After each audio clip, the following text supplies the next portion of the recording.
ओम श्री गणेशाय नमः। ओम श्री हरि। भाद्रपद मास की पावन संध्या थी। गांव के लोग सायंकाल अपने अपने घरों के आंगन में दीप जला रहे थे। अचानक दूर से एक महात्मा आते दिखे। उनके मुख पर गंभीरता थी, पर आंखों में करुणा की झलक। उनके चरणों में धूल जमी थी, परंतु चाल में आत्मविश्वास था। गांव के बच्चों ने देखकर दौड़ पड़े। आ गए हमारे महात्मा जी, बच्चों ने हर्षोल्लास से पुकारा। बुजुर्गों ने उठकर हाथ जोड़ दिए। महिलाएं मंगल थाली लेकर खड़ी हो गई। सभी ने महात्मा जी का सम्मान किया। महात्मा जी गांव के चौपाल पर विराजमान हुए। चारों ओर मौन छा गया। लोग चाहते थे कि आज कुछ नया सुनाए। तभी महात्मा जी मुस्कुराते हुए बोले, सम्मान पाना सरल नहीं है और सम्मान बनाए रखना और भी कठिन है। सब लोग ध्यान से सुनने लगे। उन्होंने आगे कहा, आज मैं तुम्हें सम्मान की महिमा सुनाऊंगा। और इस प्रकार अध्याय 13 की कथा आरंभ हुई। एक बार एक राजा था। उसके पास अनेक सेवक थे, लेकिन एक सेवक विशेष था क्योंकि वह हर कार्य मन से करता। एक दिन राजा ने दरबारियों से कहा, बताओ सबसे योग्य कौन है। दरबारी सोच में पड़ गए। तभी उस सेवक ने विनम्रता से कहा, महाराज, योग्य वह है जिसे सम्मान मिले पर वह अहंकार न करे। राजा यह सुनकर चकित हुआ। उसने तुरंत घोषणा की, इस सेवक का सम्मान सबसे ऊंचा है। महात्मा जी ने कहा, देखो, सम्मान धन से नहीं, व्यवहार से मिलता है। यह सुनकर गांव के लोग बोले, सच कहा महाराज, हम भी यही करेंगे। महात्मा जी ने मुस्कुराकर कहा, सम्मान वही है जो बिना स्वार्थ के दिया जाए। तभी एक युवक बोला, पर महात्मा जी, यदि कोई बदमाश भी सम्मान मांगे तो? महात्मा जी ने गंभीर स्वर में कहा,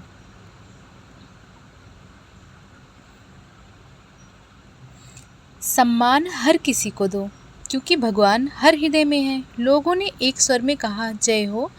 महात्मा जी ने आगे कहा, एक बार एक शिष्य ने गुरु से पूछा, गुरुदेव, सबसे बड़ा धन कौन सा है? गुरु ने कहा, सम्मान। शिष्य ने पूछा, और सबसे बड़ी हानि? गुरु बोले, अपमान।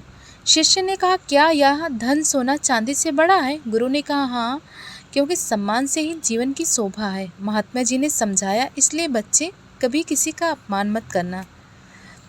महात्मा जी का वचन सुनकर सबके मन में श्रद्धा बढ़ गई। उनकी आंखों में करुणा थी और शब्दों में मधुरता। गांव के लोग अनुभव कर रहे थे कि यह साधु मात्र उपदेश नहीं, बल्कि सच्चे मार्गदर्शक है।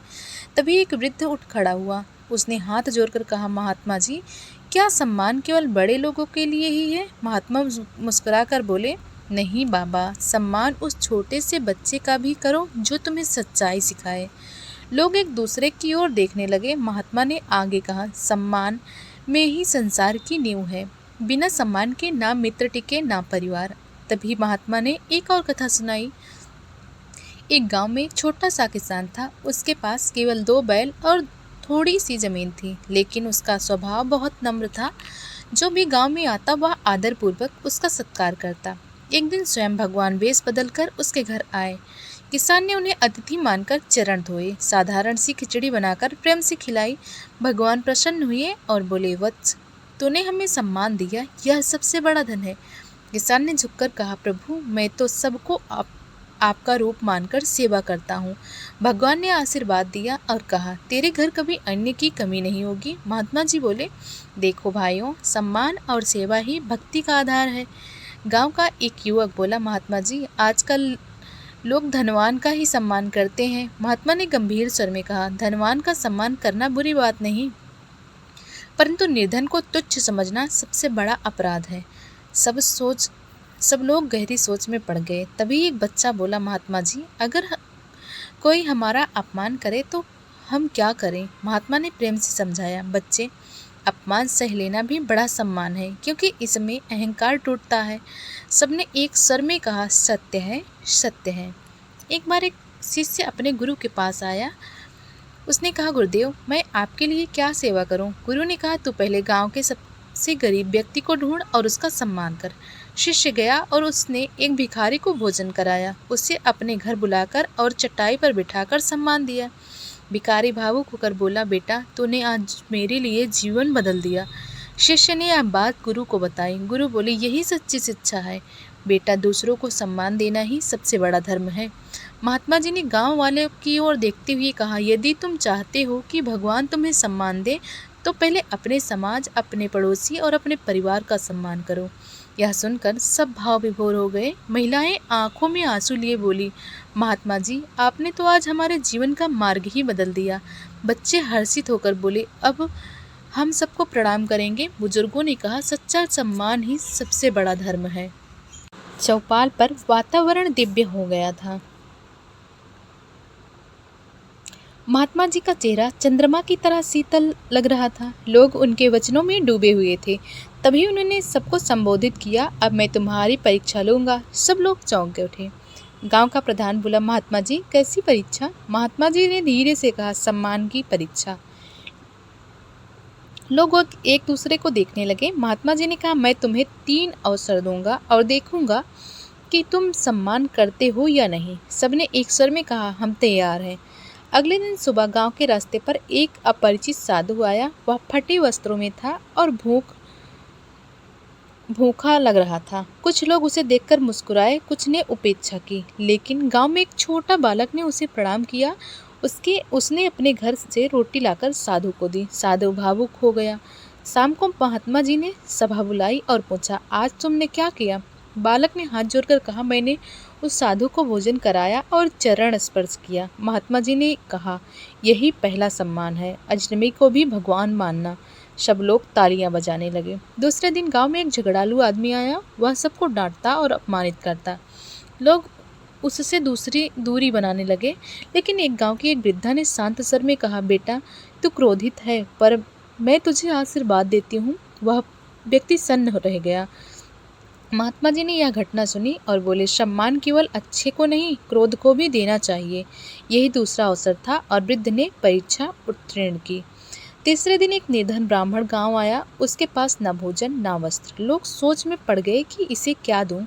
तभी एक गांव के युवक आगे बढ़े। उन्होंने मिलकर उनके लिए वस्त्र जुटाए और भोजन कराया। ब्राह्मण की आंखों में आंसू बहने लगे। उसने कहा, आज मैंने सच्चे सम्मान का अनुभव किया। महात्मा जी प्रसन्न होकर बोले, तुम सबने तीसरी परीक्षा उत्तीर्ण की। अब तुम्हें सम्मान का रहस्य समझ आ गया है। सभा में गहरी नीरवता थी। महात्मा जी ने कहा, सम्मान केवल शब्दों से नहीं बल्कि व्यवहार से होता है। जब तुम किसी को उठाकर बैठाते हो तो यह भगवान को बैठाना होता है। जब तुम किसी को भोजन कराते हो तो यह भगवान को खिलाना होता है। और जब तुम किसी का अपमान सहते हो तो यह तुम्हारे अहंकार का नाश करता है। लोग मंत्रमुग्ध होकर सुन रहे थे। महिलाएं आंसू पोंछ रही थी। बच्चे खुशी से झूम रहे थे। बुजुर्ग सिर झुकाए बैठे थे। पूरा गांव आध्यात्म में डूबा था। महात्मा जी ने आगे एक और कथा सुनाई। एक बार एक मूर्तिकार ने पत्थर पर चोट की। लोग बोले, यह पत्थर क्यों तोड़ता है? परंतु वही पत्थर बाद में सुंदर भगवान की प्रतिमा बना और सबने उसे को सम्मान दिया। महात्मा जी ने कहा, देखो भाइयों, अपमान सहना भी सम्मान की नींव है। जो सह लेता है वही भगवान का प्रिय बनता है। महात्मा जी की बातें सुनकर गांव बदलने लगा। लोग एक दूसरे को आदर करने लगे। बच्चे बुजुर्ग को प्रणाम करने लगे। महिलाएं अतिथि का सत्कार करने लगी। पुरुष परस्पर सहयोग करने लगे। गांव में शांति छा गई और सबके मन में यह विश्वास बैठ गया, सम्मान ही सच्चा धन है। तीसरे अवसर के बाद पूरा गांव महात्मा जी के चरणों में बैठा था। सबके मन में शांति और आनंद था। महात्मा जी ने चारों ओर देखा। उनके चेहरे पर संतोष की झलक थी। उन्होंने कहा, आज तुम सबने मेरी परीक्षा पास कर ली। गांव वाले हर्षित हो उठे। बच्चे ने ताली बजाई। महिलाएं मंगल गीत गाने लगी। बुजुर्ग ने एक स्वर में कहा, जय हो महात्मा जी की। महात्मा जी बोले, हे ग्रामवासियों, जीवन में 3 बातें याद रखना। पहला, अतिथि का सम्मान। दूसरा, निर्धन का सम्मान। और तीसरा, अपने बुजुर्गों का सम्मान। यही 3 बातें तुम्हारे जीवन को मंगलमय बना देगी। लोग गदगद हो गए। बच्चे ने पूछा, महात्मा जी, क्या भगवान भी सम्मान चाहते हैं? महात्मा जी ने कहा, हाँ बच्चों, भगवान भी वहीं आते हैं जहाँ प्रेम और सम्मान मिलता है। एक कथा सुनाई। एक बार एक राजा ने संत से पूछा, महाराज, मेरे पास सोना चांदी है पर शांति नहीं है, बताइए मुझे क्या करना चाहिए? संत ने कहा, राजन, तू अपने प्रजा का सम्मान कर। राजा ने ऐसा ही किया। उसने गरीबों को आदर दिया, किसानों को मान दिया। परिणाम यह हुआ कि पूरा राज्य प्रसन्न हो गया और राजा को भी शांति मिल गई। महात्मा जी ने कहा, देखो बच्चों, सम्मान देने से ही सच्चा सुख मिलता है। चौथे दिन गांव वालों ने एक विशाल सभा रखी। उन्होंने महात्मा जी के चरण पखारे, पुष्प वृष्टि की, महिलाएं आरती करने लगी, बच्चे फूल लुटाने लगे। महात्मा जी ने सबको आशीर्वाद दिया। उन्होंने कहा, आज से यह गांव सम्मान और प्रेम का गांव कहलाएगा। सबने एक स्वर में कहा, हम यही प्रण करते हैं। महात्मा जी ने विदा होने से पहले एक और कथा सुनाई।